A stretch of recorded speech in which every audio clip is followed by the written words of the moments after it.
Yan, matigas, tsaka pag binitawan mo, bumabalik siya agad.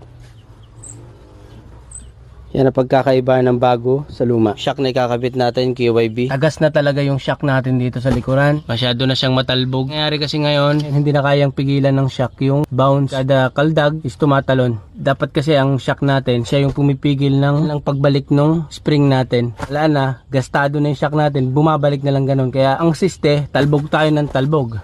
Hindi na kayang pigilin ng shock yung tension at bouncing nung sasakyan. Nyo lang dito. Okay. Yan. Tandaan nyo lang yung pagkakasunod-sunod ngayon kung hindi nyo matandaan. So ito panoorin yung mga pare ko.